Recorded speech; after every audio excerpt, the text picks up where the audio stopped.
Hi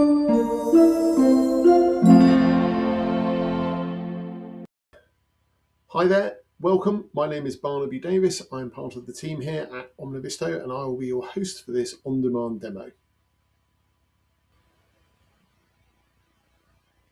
So let's start by looking at an existing Gantt chart. Now, this is from a construction project, so it'll be quite specific to that domain, and we'll move on and we'll look at some other types of schedules very, very shortly. This is a PDF. It comes out of a piece of software called Oracle Primavera P6, and this is a very recent plan actually. This is a project that ran from 2024 to about 2026. And we've got a number of challenges here. I mean, one, it's static data, which is never ideal in the modern world. We've got an incredible amount of detail and complexity. We've got an awful lot of rows, so I think we've got 33 pages here for what ultimately is not even ever such a large plan. And we might also not be answering some of the questions that our stakeholders have. So this is giving us some challenges. And if we go and look at an example in Microsoft Project, well, it is better in some ways, perhaps, but we've still got a spreadsheet with a great many rows in it. I mean, a deluge of detail here. The Gantt chart is obviously something that's probably a bit more readable, and we can configure this, but we've also got the overhead. This is now quite a complicated and expensive piece of software. So this file and this output is probably still not suitable for the widest possible range of stakeholders.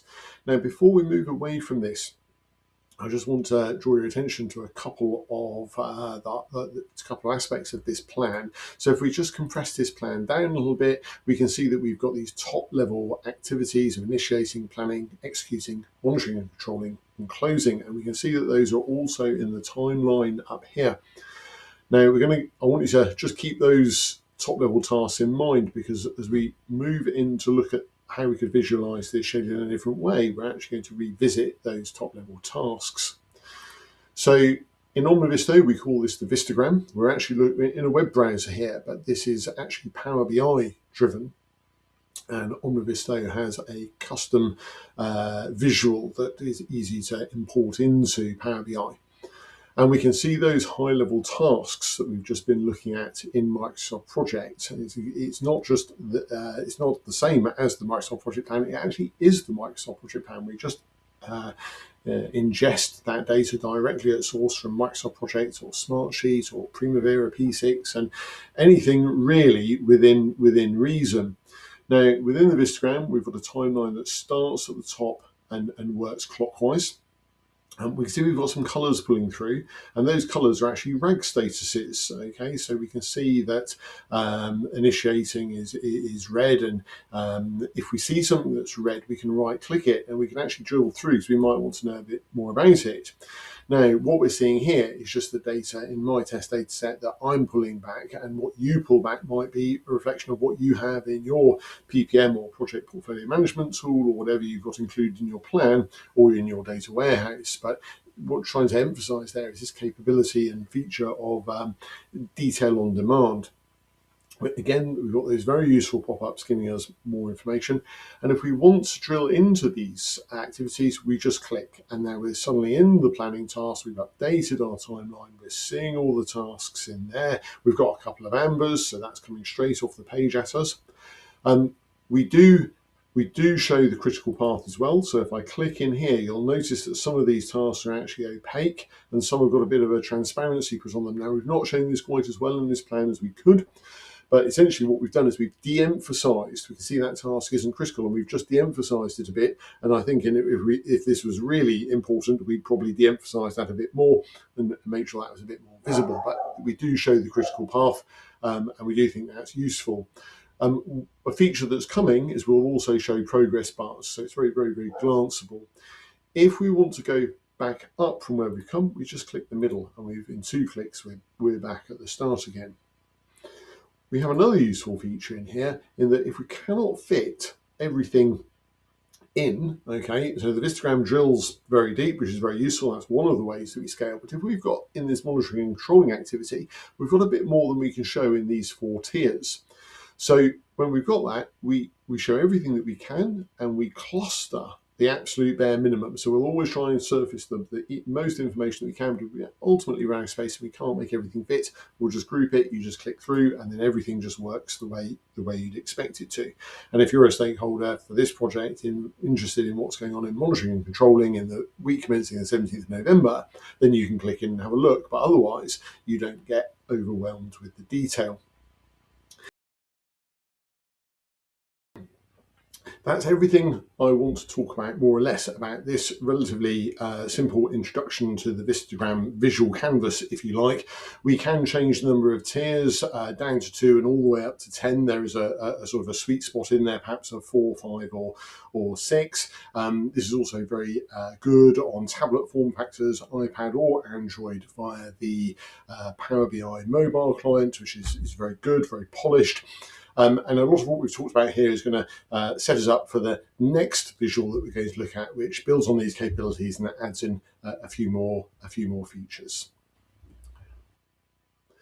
So building on those basic Vistogram concepts, what we can now do is look at this Vistogram, which is using a capability in Power BI called cross-filtering to bring in some table data as well. So as we click around this Vistogram, the table will update to give us a bit more insight about the tasks that we can see in the Vistogram. And that table is always going to stay updated, and it ignores the clustering. So it will show all of those additional 5 tasks that we've got clustered there. And if we click in, the table won't update because we are still actually at the same level of that plan. What data might you show? Well, within reason, whatever you want and whatever you've got. Omnivisto focuses on data visualization. We don't collect data, we've got no data entry. So really, we need to focus on what is in your PPM tools and project management platforms that you already have. But certainly, if the data is there, we should be able to pipeline it into the Power BI platform in some shape or form and build these sorts of dashboards. What is useful here is we've got this additional link, which I've got pointing to BBC's Uplifting Stories, but you might point to SharePoint or a file share or a supplier website. And we might have things in there such as health and safety information, product descriptions, software specifications, or even photographs of completed work in a construction setting. So quite a powerful feature there, and just reinforcing that idea of detail, yes, but only if you demand it. Now, taking that concept just a step further, let's look at this page. Now here we can drive the Vistogram with the filters and slicers that we have here. So if we just want to see Ethan's, Leo's and Lucas's tasks, then we can do that. And if we just want to add in a rag filter, we just want to see the red ones, okay? And then we'll also add in there another date filter. So we'll say just those tasks that happen between that date and that date. So that's really powerful for all sorts of reasons: resource planning, capacity management, all of that good stuff. And then it's not limited to just those sorts of things either, which, although that is actually very useful, we can keyword this. So I'm working with the data that I've got and I know what happens to be in there. So I'm just going to put document and I'm going to put risk and I'm going to put control in there. But your searches by your stakeholders might be data protection impact assessment or clinical trial or asbestos or a particular supplier. So it's really easy to visualize, to surface that data that you want and visualize it for a variety of stakeholders. And again, coming out of those quite detailed and specialist tools that we looked at very early on, this is very focused on a both expert and generalist audience. Right, so I think there's just one more example that I want us to look at. So if we have a look at this dashboard here, this is quite a different animal, this one. So what we've got here is multiple programs. We've got about a 40,000 line data set sitting in the background here. It occurs about a 20-year timeline. And what we can do is if we drop these down, we can selectively add these projects, the projects that might be of interest to us for whatever reason, okay? And we can keep doing that to our heart's content, okay? Which we might just add in a few more, but I think we're pretty much exposing the basic concept here, where we have a personalized project plan with just the projects that I want to see, pulling in from quite substantial data set, and we think this will easily scale to hundreds of thousands of items. How many you actually pull into the Vistogram? Well, a couple of thousand and above, you'll start to see a bit of latency, but again, there's lots of scalability there. It will fit, and maybe there's just a limit to how much you want to slice in. But either way, you've still got fully featured Vistograms in here, giving you all of the drill down and all of the detail that we've just talked about. So really very powerful and really very scalable. Okay, so that's everything I think I wanted to share with you today. Plenty more information on our website, omnivisto.com. Our specific landing page for our Power BI product is try.omnivisto.com. Lots of documentation on the site, opportunities to get in touch with the team, and if you've got some specific questions or you want a bit more of a tailored introduction to the Vistogram and its capabilities, get in touch with the team. Thank you very much for listening to this short presentation on the Vistogram. It's been a pleasure giving it, and we look forward to hearing from you. Thank you.